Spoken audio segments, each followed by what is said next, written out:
So you're new to cycling and you're wondering what skills you need to prevent problems down the line and to enjoy cycling to the fullest. Here's 10 simple cycling skills that'll help you to fall in love with cycling and some easy steps that you can take to start building these skills. What's up? I'm Zach Gallardo. Life is short, but don't make it shorter. So ride your bike every day to be reasonably dangerous and subscribe for more fixed gear and cycling videos just like this one.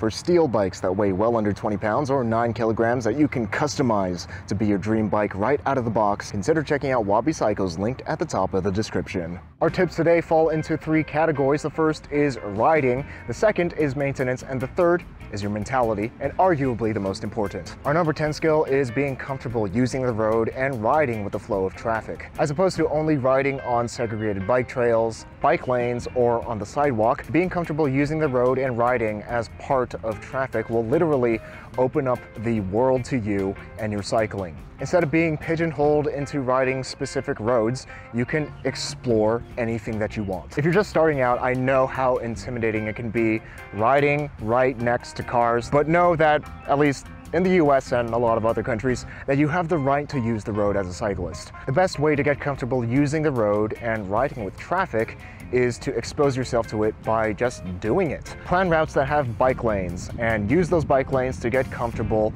riding with the flow of traffic and being in close proximity to cars. Practice getting into the right turn lane if you live in a place where you drive on the left-hand side of the road, or practice getting into the left turn lane if you live somewhere where you drive on the correct side of the road. The point is to not use the crosswalk and other pedestrian infrastructure. Pro tip for triggering lights as a cyclist: a lot of intersections will have this outline of a metal detector plate, and you can trigger it by placing your wheel at the edge of this outline, and then you can trigger the light and be on your merry way. Once you're comfortable riding in the bike lanes and making those difficult turns, it's a good idea to explore roads with slower moving traffic that may not have bike lanes, and you can eventually work your way up to being so comfortable riding in traffic that you're weaving in and out in a busy city. Or you could get to the point where you're comfortable taking the full lane out on those country roads where you can just ride endlessly and see where they take you. The number 9 skill is effective route planning. Google Maps is a great starting point from getting to point A to point B, but it does have its flaws. It can be outdated,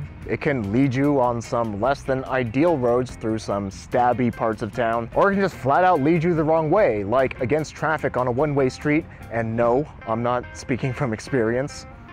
The routes that you make and optimize yourself for your riding style do have a lot of benefits. They can be shorter or longer if you want, and they can also be more difficult or less difficult if you want. You can also include small local shortcuts that Google Maps might not know about, like alleyways or staircases. Making your own routes also improves your sense of direction regardless of where you are. It's another tool that'll help you to just start pedaling and go. Google Maps is a great resource and it's a good starting point. Just don't follow it blindly. If you see that something sucks along the way, change it and make it better. Google Street View is incredibly helpful. Sometimes when I make a route, I just start off with Google Maps and just click through the entire route through Google Street View to see if there's anything that I might want to reroute to or away from. Strava Heat Maps is another very useful tool for making routes. It'll show you the most popular roads for cycling, which are usually a good balance between speed, safety, and scenery. The quickest way to get good at route planning is to make routes without ever consulting maps and to know your area like the back of your hand, just by exploring and riding. You will get lost a lot in the beginning, but making mistakes is the fastest way to getting better. Number 8 essential skill is being able to predict traffic. It'll help you to continue riding smoothly, get you to where you're going faster, and keep you off of somebody's windshield. There's a lot of bad drivers out there, and your best defense against them is identifying them and staying away. Get used to looking behind you and in your blind spots every 15 to 30 seconds, and use your ears to identify the flow of traffic, how fast it's going, and where it's going. The best way to predict traffic and know drivers' intentions is to look at drivers. Looking at drivers' eyes and hands will immediately tell you whether you should avoid them or not. Luckily, most drivers are pretty considerate and don't want to accidentally hit you with their car, but sometimes you'll run into those drivers either looking at their phone or eating a burger with both hands and driving with their knees. Stay safe, ride faster, and predict traffic by by listening to cars and looking at drivers. On the flip side of that, drivers should also be able to predict you easily, and you can help them do that with good cycling etiquette. Similar to predicting traffic, good cycling etiquettes will help you stay out of the hospital and on your bike, which I hope you agree is the more fun activity. The key to good cycling etiquette is clear communication, because if you're communicating with the driver, that means they see you, and if they see you, they're probably not hitting you with their car. Although at times it can seem like it's a war zone out on the road, give drivers the thank you wave and say, I appreciate you. We live in a society. If you have to share the road with cars, frequently check behind you and wave drivers when it's okay to pass. So signal your turns. Look where you're going.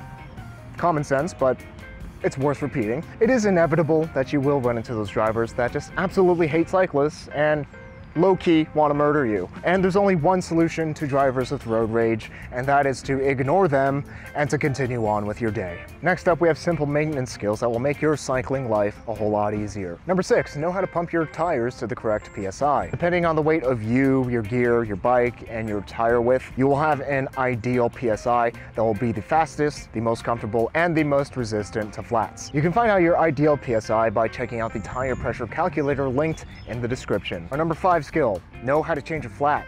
If you ride a bike, you're gonna get a flat sooner or later. I've met too many people that like to ride bikes, they get a flat, they don't know how to change it, they're too lazy to bring it to a bike shop, so their bike just sits in the garage collecting dust. Don't let that be you. Fixing flats is a really easy process, and you can learn how to do it by checking out one of the great tutorials on YouTube. Hell, that's how I learned how to fix a flat. Number 4 is knowing how to fit your bike properly. A proper fit is the number 1 most important thing when it comes to your bike. It'll make your bike feel faster, be more comfortable, and also help you to avoid injuries and pain while riding your bike. If something hurts on your bike and it's not your thighs, something is wrong with your fit and it can be improved, usually pretty easily. The 2 main things that you need to know how to adjust are your saddle and your handlebars. Know how to adjust the height, tilt, and fore aft of your saddle in a way that is most comfortable and most efficient, and also experiment with your handlebar angle and height in order to find what works best for you. If something hurts on your bike, you can check out Sheldon Brown's website that will diagnose what's wrong and give you some solutions. If you want quicker answers, you can always go to your local bike shop and they'll be sure to sort you out. Number 3 skill is how to properly clean your bike. Cleaning your bike on a regular basis, say once every 2 weeks or even once a month,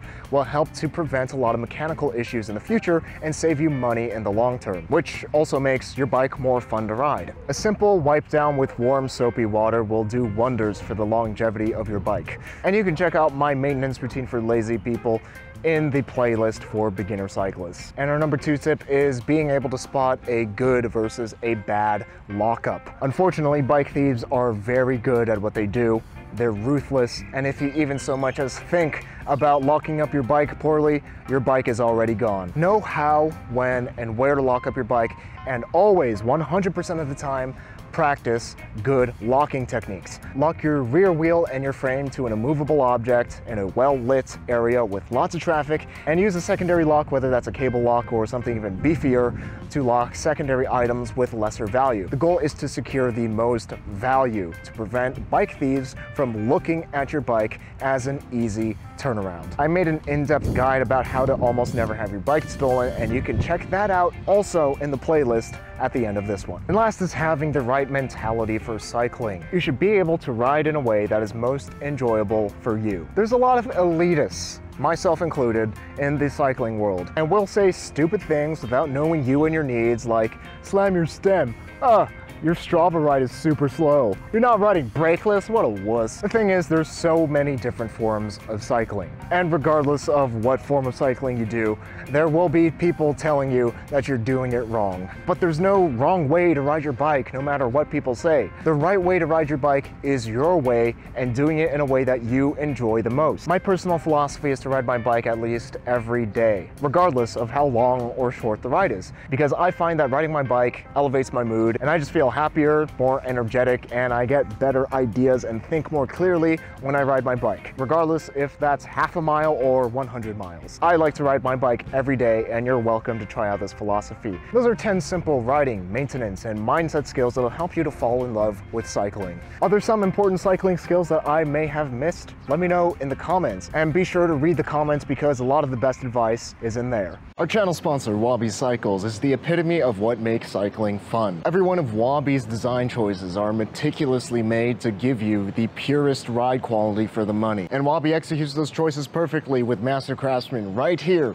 in Taiwan and a friendly bike shop in Denver, Colorado that is eager to answer your questions and get you on a bike that you'll love. This amounts to efficient, elegant, and timeless bikes that you can get from a passionate group of fellow cyclists. Wabi's relentless attention to detail results in Wallace, my 58-centimeter Wabi Special, weighing in at 17.5 pounds or 7.97 kilograms straight out of the box. That's well under 20 pounds for a completely steel lugged frame set that has no carbon components. That weight isn't just for quoting and impressing other cyclists though. It results in the best riding experience that I've ever had on a bike, with a snappy, responsive, and lively bike that only top shelf steel can bring. That pure fun makes it easy for me to ride Wallace, my Wabi Special, as my only bike as I travel throughout Asia. So if you're looking for the bike that could very well put an end to your search for the perfect bike, consider checking out Wabi Cycles, linked